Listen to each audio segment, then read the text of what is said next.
మనము నమ్మేటువంటి సిద్ధాంతం హిందూ సిద్ధాంతం. మనకు 4 యుగాలు ఉన్నాయి. మనం ఇప్పుడు కలియుగంలో ఉన్నాం. మొదటి యుగం మనకు సత్యయుగం. సత్యయుగంలో రాక్షసులకి ఒక ప్రపంచం, అదేవిధంగా దేవతలకి ఇంకో ప్రపంచం ఉండేది. కాబట్టి రాక్షసులతో కొట్లాడాలన్నా దేవులతో కొట్లాడాలన్నా ఒకరు ఇంకొక ప్రపంచానికి వెళ్ళాలి. అది సత్యయుగం. ఇంకా రెండవ యుగం రాముడు పరిపాలించిన ఒక యుగం. ఆ యుగంలో దేవతలు రాక్షసులు ఒకటే ప్రపంచంలో ఉన్నారు.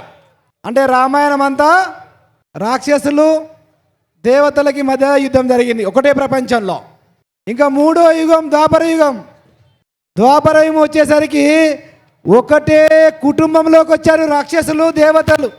అంటే ఒకటే కుటుంబంలో కొట్లాడుకున్నారు. మహాభారత యుద్ధం అంతా కూడా ఒకటే కుటుంబంలో జరిగింది.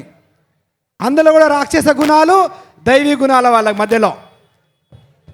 ఇక ప్రస్తుతం ఉన్నాం కలియుగం. కలియుగంలో ఒకటే శరీరంలోకి వచ్చారు దేవతలు రాక్షసులు. మంచి చెడు దుర్మార్గము మంచి అన్నీ కూడా మన శరీరంలోనే ఉన్నాయి. కాబట్టి ఇది కలియుగం.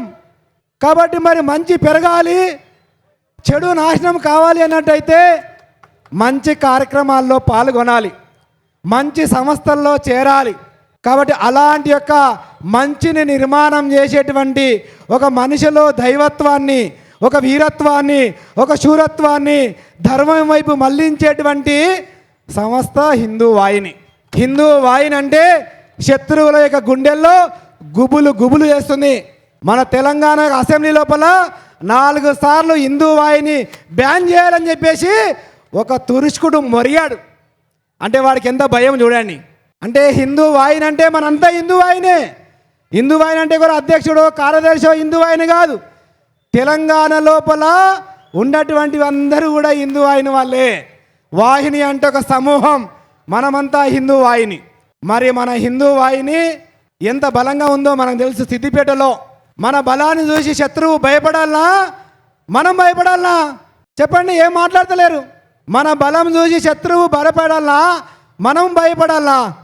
మరి శత్రువు భయపడాలి అన్నట్టయితే మన యొక్క నగరం లోపల జరుగుతున్నటువంటి సంఘటనలకి మనకు చైతన్యం రాలేదు.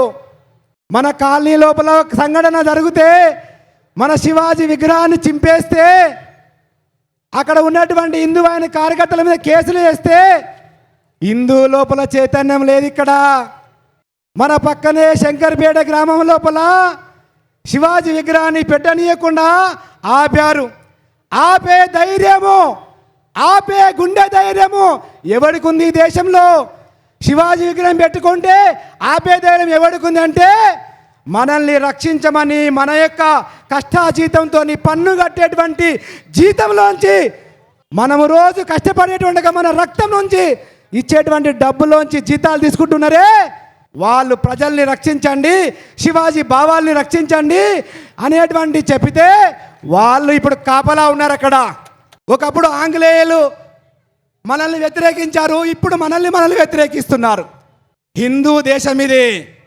హిందూ దేశంలో హిందువుల యొక్క విగ్రహాలు పెట్టుకుంటుంటే విదేశీయుడు వచ్చి వ్యతిరేకిస్తే వాణ్ణి కాపాడతావా? లేకపోతే నీ చట్టం ఏం చెప్తుంది?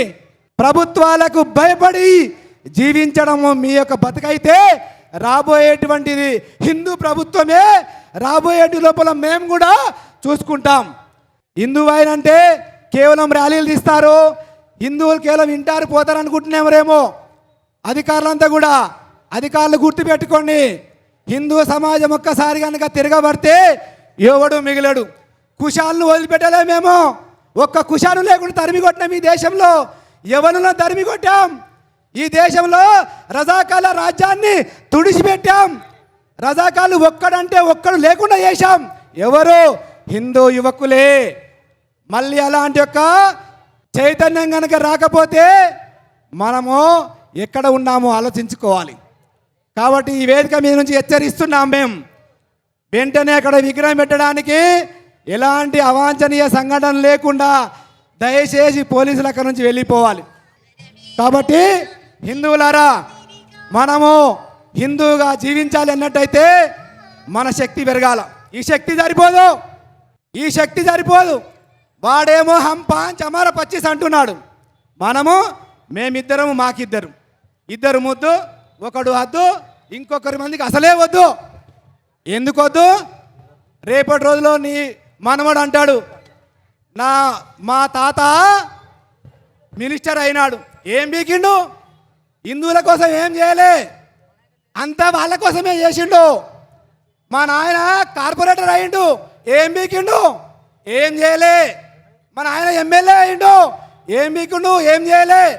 కాబట్టి ఆలోచించుకోండి, రాబోయేటువంటి మీ తరం మిమ్మల్ని తిట్టుకునేటువంటి అసహించుకునే ఒక దినం రాకుండా ఉండాలన్నట్టయితే పార్టీలకు అతీతంగా, రాజకీయాలకు అతీతంగా హిందూ ధర్మాన్ని కాపాడేటువంటి ఒక మార్గంలో వెళ్ళకపోతే మనకు లేదు.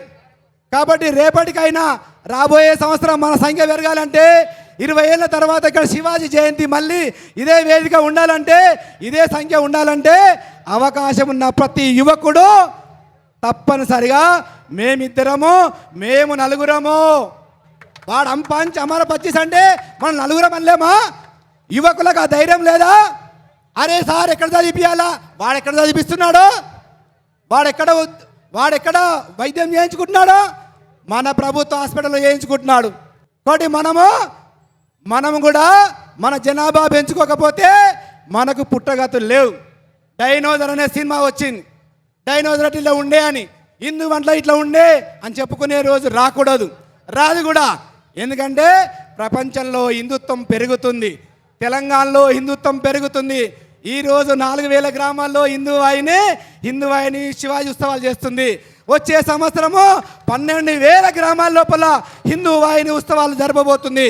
కాబట్టి ఎవడు అడ్డం వస్తాడో చూద్దాం. కొట్లాడడానికి మనం సిద్ధంగా ఉన్నాం, కొట్లాడడానికి మన లోపల శక్తి ఉంది. ఎవడైనా వస్తే మనం ఎదుర్కొంటాం.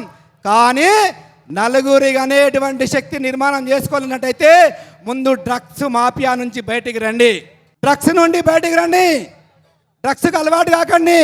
మన ఇంట్లో అమ్మాయిలకు శక్తి నింపండి. హిందూలం శక్తివంతం కావాలా? కాబట్టి హిందూ యువత చైతన్యమై ఏ గల్లీకి ఆ గల్లీ, ఏ ఇల్లుకి ఆ గల్లీ, హర్ ఘర్ సురక్ష, హర్ గావ్ సురక్ష, గావ్ మే గౌ సురక్ష. మన ఇంట్లో మహిళలు సురక్షంగా ఉంటేనే రాబోయే రోజు లోపల మనం శక్తివంతంగా ఉంటాం. ఆ దిశలో మనం వెళ్ళడానికి మనం శక్తివంతం కావాలి.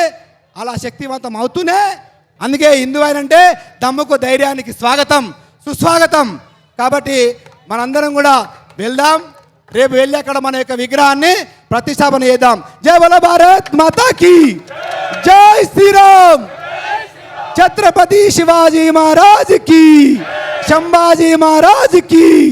ధన్యవాద్. ఈ వీడియో మీకు నచ్చినట్టయితే లైక్ చేయండి, 10 మందికి షేర్ చేయండి. అలాగే కామెంట్ల రూపంలో మీ అభిప్రాయాలను మాతో పంచుకోండి. Nationalist hub group of channels ను సబ్స్క్రైబ్ చేసుకుని తెలుగునాట జాతీయవాద జర్నలిజాన్ని ప్రోత్సహించండి. ఈ వీడియో కింద ఉన్న బెల్ ఐకాన్ పై క్లిక్ చేయడం మర్చిపోవద్దు.